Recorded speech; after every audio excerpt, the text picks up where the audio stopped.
માલપા એક હું દેવી પૂજકના દંગાની માતા મેલડી તને મળી. પણ કાનિયો જોગી કે પછી મારી કંડિયાને શું કરું?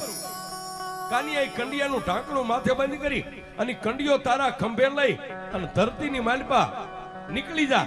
પણ જોજે કાનિયા, હું મેલડી નો કહું ત્યાં સુધી ધરતી ઉપર મારો કંડિયો નો મેકતો. અને મારો મેલડીના કીધા વગર જો ધરતી ઉપર કંડિયો મેકી દઈશ ને તો પછી હું માતા મેલડી ત્યાંથી એક ડગલું હાલીશ નહીં.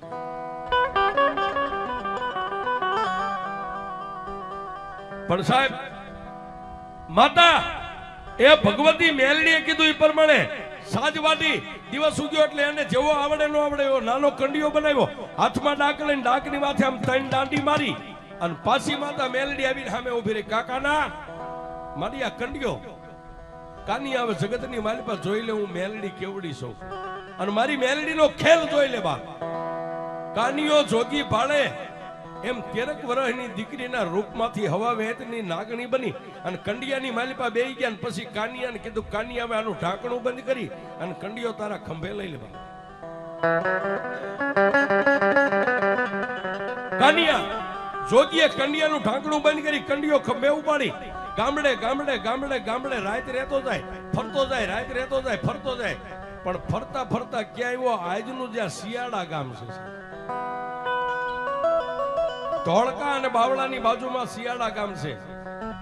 શિયાળા ગામના ઝાપાની માલિપા આવ્યો ત્યાં આવી મેઘલી અંધારી રાત મળી ગઈ. નાનો એવો લીમડો છે અને કંડિયાની માલિપાથી તેથી માતા મેલડી બોલી, કાના આમાં કાનિયા એ મને આ શિયાળા ગામનું પાદર ગમે છે ને લીમડો ગમે છે. મારા કાનિયા આ લીમડાના થડે મારો કંડિયો હેઠે ઉતારી દે. માતા મેલડીએ કીધું એ પ્રમાણે કાનિયા જોગી એની આ કંડિયો ઉતાર્યો. એક નાનો એવો ધૂળનો ધડીમલો કરી અને બીજા દિવસે પ્રભાતના પોરમાં દિવસ ઉગ્યો એટલે કંડિયો ખોલ્યો. પણ કાનિયો જોગી જોવે એમ કંડિયાની માલિપાથી નાગણી ઉડી અને નાના એવા ધૂળના ધડીમલાની માલિપા મારી મેલડી હમાઈ ગઈ છે.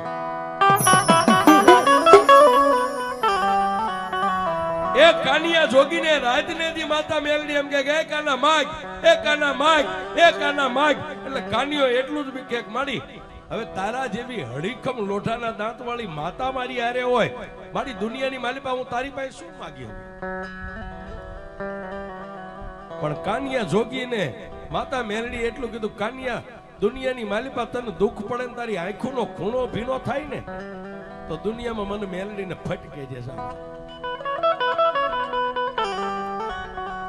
પણ સાહેબ એ દુનિયા એમ કે મેલડી મેલી છે. હવે આ વાત ન્યા લઈ જાઉં છું. મેલડી મેલી છે, મેલી શું કરે? પણ 12 મહિનાના વાણા વાઈ ગયા ને કાનિયા જોગીનું ભજન પાક્યું સાહેબ. એટલે કાનિયા જોગીને એક દી મનની માલિપા એટલો ઓરતો આવ્યો કે મેં દેશ જોયા, દેશાવર જોયા, બધું જોયું પણ એક કામરૂ દેશ નથી જોયો. માણા એમ કે ન્યા ઝાંઝુડી ઝાપડી, નુરિયો મહાણી, ભૂતિયો વડ, બાવો બાળીનાથ, પ્રભાતના પોરની માલિપા જાગી અને મેલડીના ધૂપેલિયાની માલિપા ગુગળનો ગાંઠિયો તેલનો તરસ્યો નાખી ધૂપ કરી અને કાનિયો જોગી એક બેન ત્રીજો આંટો આમ પૂરો કરે નો કરે પણ કાનિયા જોગીની આંખમાંથી આમ આહુડું હાલતું થયું સાહેબ. ગાલે આવ્યું, ગાલેથી દાઢીએ ત્યાં ધૂળના ધડીમલામાંથી માતા મેલડી બોલી, કાના, એ કાના, મેં તને મેલડીએ કીધું તું દુનિયાની માલિપા કોઈ દી રોશ નહીં. એ કાનિયા રોવાનું કારણ શું છે? અને તેથી માતા મેલડીને કાનિયા જોગીએ કીધું કે મારી મેં દુનિયા જોઈ, એક કામરૂ દેશ જોવાના મને ઓરતા જાગ્યા છે. મારી દુનિયા એમ કે છે કામરૂ દેશની માલિપા કોઈ જોઈ ન કે બાવો બાળીનાથ, ભૂતિયો વડ, ઝાંઝુડી ઝાપડી, નુરિયો મહાણી અને વિદ્યાનો ભરેલો કામરૂ દેશ છે. તેથી માતા મેલડી એટલું કીધું, કાનિયા જો કામરૂ દેશ જોવો હોય ને તો 1 મહિનો ખમી જા. આહો મહિનાની નવરાત્રી આવે, નવરાત્રીની માલિપા કંડિયાને ધૂપ દે એટલે ધૂળના ધડીમલામાં જેમ હું હમાઈ ગઈ એમ હવા વેતની નાગણી બનીને પાછી કંડિયામાં બેહી જાવ ને પાછો કંડિયો ખંભે લઈ અને પછી કામરૂ દેશનો માર્ગ લેજે. જો દુનિયાની માલિપા તને કામરૂ દેશનો દેખાડું તો હું તારી મેલડી.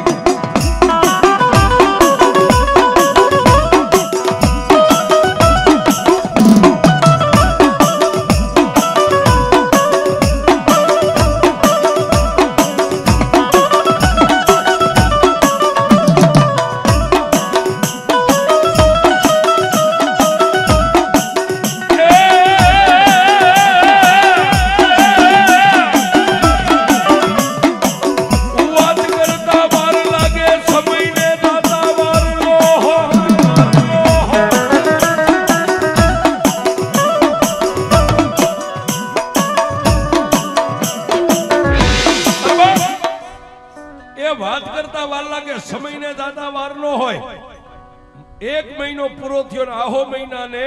નવરાત્રીના દિવસને આસો મહિના સુદ પડવાને બેવામાં એક દીની વાર હતી અને કાનિયા જોગીએ પાછો કંડિયોનિયા મેકી ત્રણ અગરબત્તી કરી ધડી મલાઈ ધૂપ દઈ અને કંડિયામાં ધૂપ દીધો ને સાહેબ વાત કરતા વાર લાગે કાનિયો જોગી આંખ બંધ કરીને ખોલે ઈ પેલા ધોડીના ધડીમલામાંથી હતી એવી હવા વેતની નાગણી બની ધોડીના ધડીમલેથી નીચે ઉતરી કંડિયામાં બેહી અને પછી કાનિયા જોગીને કીધું કે એ કાનિયા હવે કંડિયાનું ઢાંકણું બંધ કરી મારો કંડિયો ખંભે લઈ અને કામરૂ દેશનો માર્ગ પકડ દુનિયાની માલિકા હવે હું મેલડી તને કામરૂ દેશ જોવા લઈ જાઉં આ સુરેશ ભુવાજીનો પ્રશ્ન હતો કે મેલડી મેલી કેટલી છે હવે આ વાત ઉપર મજા છે સાહેબ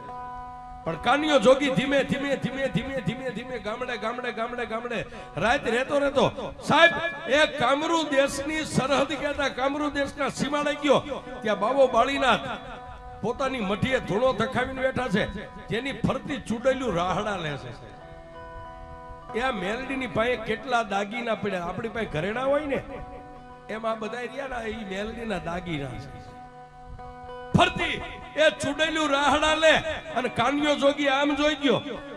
અને કંડિયો આમ હતો ને સાહેબ મોઢું આમ બાજુમાં લઈ જઈને કીધું માં એ બાબા બાળીનાથની સામે મઢી અને ફરતી ચૂડેલું રાહડા લે અને તેથી કાનિયા જોગીને માતા મેરડીએ કીધું કાનિયા થડકતો નહીં બીતો નહીં ધીમે ધીમે એ ડગલે ડગલે મને મેલડીને યાદ કરતો કરતો બાબા બાળીનાથની મઢીની બાજુમાં જા કાનિયો જોગી કે પણ મારી આટલી બધી ચૂડેલું મને ભરખી જાય છે કે દીકરા તારે નથી જોવાનું એ કાનિયા તને હજી મારી ભક્તિની ખબર છે તને મારી શક્તિની ખબર નથી કે હું મેલડી કેવડી છે પણ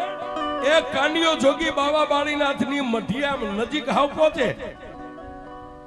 ચૂડેલું રાહડા રમતી એક બાજુ ઉભી રહી અને એક ચૂડેલ એટલું બોલી કે એ કાળા માથાના માનવી ક્યાંથી આવ્યો ક્યાં જાવું છે કાનિયો જોગી કે મારું નામ કાનિયો જોગી છે શિયાળા ગામથી આવું છું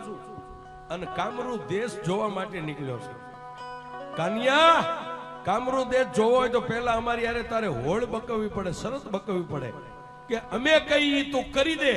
તો તને જવા દઈ નકરા સરહદનું નાકું બાંધીને મેં બેઠ્યું છે અહીંથી કોઈ જ ન જવા મળે તેથી કાનિયા જોગીએ કીધું કેવી શરત કે આ ખાલી તુંબડી રહી આ બાજુમાં ખાંડોડી વાવી રહી વાવીની માલપા ઉતરી અને જો પાણીની તુંબડી ભરીને પાછો બહાર આવી જીવતો તો તને અહીંથી જવા દઈ નહીં તો જવાય નહીં અને તેથી એ કાનિયા જોગીએ મારી મેલડીને કીધું કે મારી હવે ખરાખરીનો ખેલ છે અને તેદી માતા મેલડી એટલું બોલી કન્યા એક હાથે કંડિયો પકડ અને એક હાથે નીચે નમીને હાથમાં એક મુઠ્ઠી ધૂળ આમ ભરી મારી મેલડીનું નામ ચૂડેલનું જે ટોળું ઊભું ને એની સામે જય મેલડી કરીને આમ ધૂળનો ઘા કર તારા હાથમાંથી ધૂળ છૂટે અને જો બધી ચૂડેલું ને એ સીમાડાની માથે ધરતીમાં નો ઉતારી દઉં તારી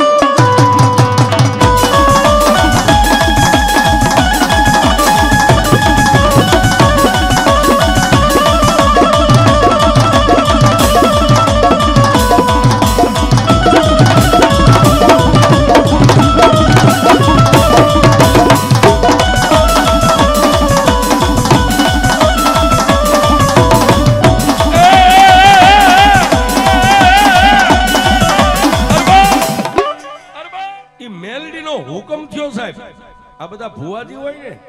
એને એના હુકમની જરૂર હોય હા સાહેબ ગમે એવું કારણ હોય મેલું હોય ઘેલું હોય અને દેવનો હુકમ થાય એટલે ભુવો હોય ને સાહેબ જે મેલડીનો થઈ ગયો હોય એ કદાચ હળગતા અંગારાની માથે દેતવાના ખોટારા માથે પગ મેકે પણ એને દાજવા ન દે એ મેલડી છે કાનિયા જોગીએ એક હાથે આમ કંડિયો પકડ્યો નીચે નમી જય માં મેલડી